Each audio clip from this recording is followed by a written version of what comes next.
ça grandit, l'apparition de ce que j'appelle une société civile.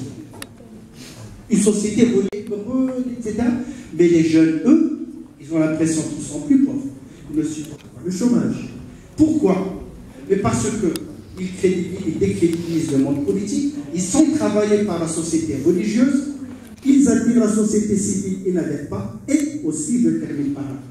Parce que les jeunes, au Maroc comme ailleurs, et toutes les statistiques le montrent, le taux de pénétration à travers les smartphones, aujourd'hui des réseaux sociaux nord, sont parmi les plus élevés des 42-43 pays de l'Union pour la Méditerranée. Les jeunes au Maroc vivent dans une tension et en même temps l'un des plus désenchantés entre le virtuel et le réel. Comment mobiliser les jeunes? Sache, le temps du politique n'est pas le temps des jeunes. Eux, ils ne veulent pas 2030, ils ne veulent pas 2015-2030 pour l'éducation, ils ne veulent pas 2030 pour le développement durable. La réponse sur des éléments objectifs qui sont un sondage d'opinion. Alors, à moins qu'on se base sur autre chose, moi je n'ai pas de sondage qui me permette de savoir ce que les Marocains, en tant que catégorie statistique agrégeable sur l'ensemble du Maroc, dans toute sa diversité, pensent de ce que la société doit être. Donc, franchement, sur ce plan, je suis très gêné. Et en même temps, cette gêne, elle est très intéressante parce que la question, elle est problématique. Elle est intéressante précisément parce qu'elle est gênante.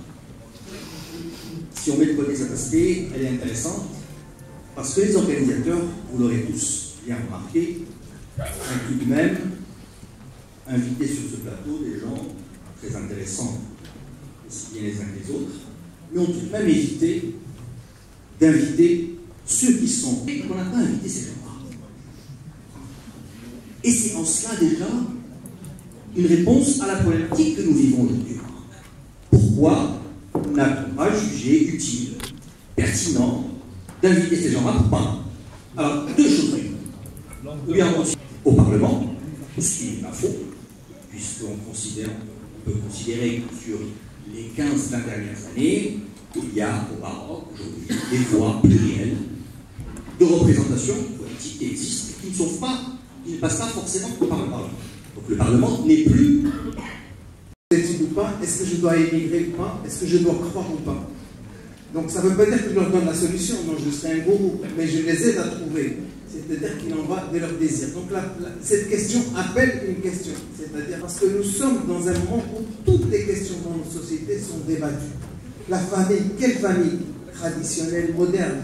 Le père, quel rôle il a? Il n'a plus le rôle dans certaines familles qu'avait le père autrefois, simplement qui est interdit. Le père aujourd'hui, il pousse la poussette, il donne la tétée, il change les enfants.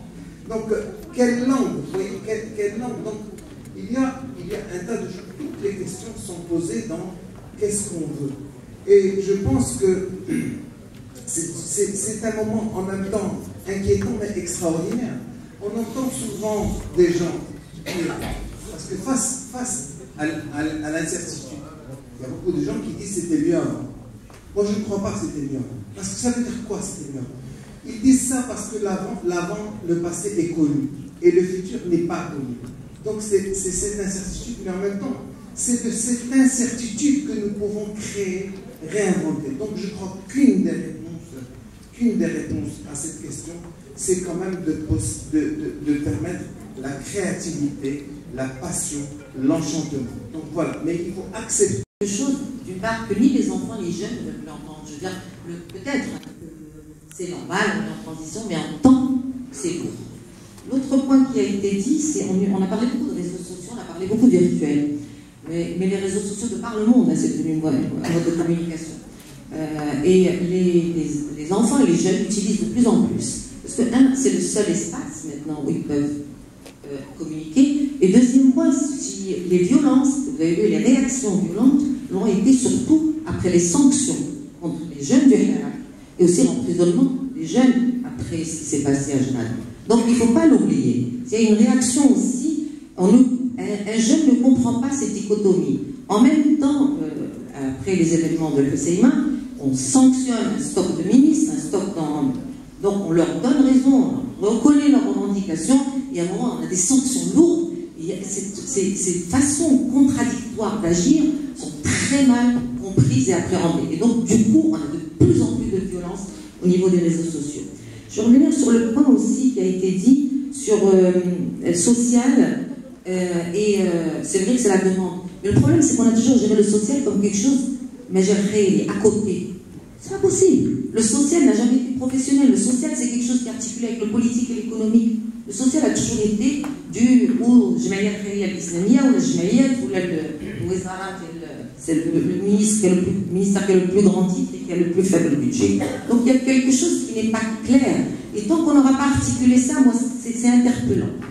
Et l'autre point, vous avez parlé d'élite politique, technocratique, intellectuelle, et je sais pas, est-ce qu'on a renouvelé nos élites? Moi, je pose des questions, hein, donc je n'ai pas fait d'analyse. Mais donc, est-ce que les jeunes, la société se reconnaît en ces élites? Moi, j'ai un gros problème à ce niveau-là, parce que, très honnêtement, le point de l'espoir, comme disait Hassan, je ne pense pas, je dis avec beaucoup d'honnêteté, il faut effectivement, I have a dream, yes we can, mais j'ai beaucoup de doutes, très honnêtement, à l'heure actuelle, quel est ce porte-flambeau qui va mobiliser quand le gouvernement, les décideurs, les parlementaires sont entièrement déconnectés. Technocratique. On a considéré donc technocrate était en mesure finalement d'être le conseiller du prince, et du coup il a usurpé le rôle du politique et de l'intellectuel. C'est une dérive qui n'est pas propre au Maroc, mais il est plus saillante dans le cas marocain. Le technocrate a usurpé donc le rôle du politique, et du coup, pratiquement, la politique s'est dépréciée. Il y a eu entre-temps, bien sûr, des techniciens du jeu politique, c'est-à-dire de ceux qui savent gagner les élections, mais on ne peut pas parler finalement de politique, car la politique, c'est essentiellement un projet de société, c'est aussi un discours, c'est aussi des rêves, et tout cela a cessé donc d'exister.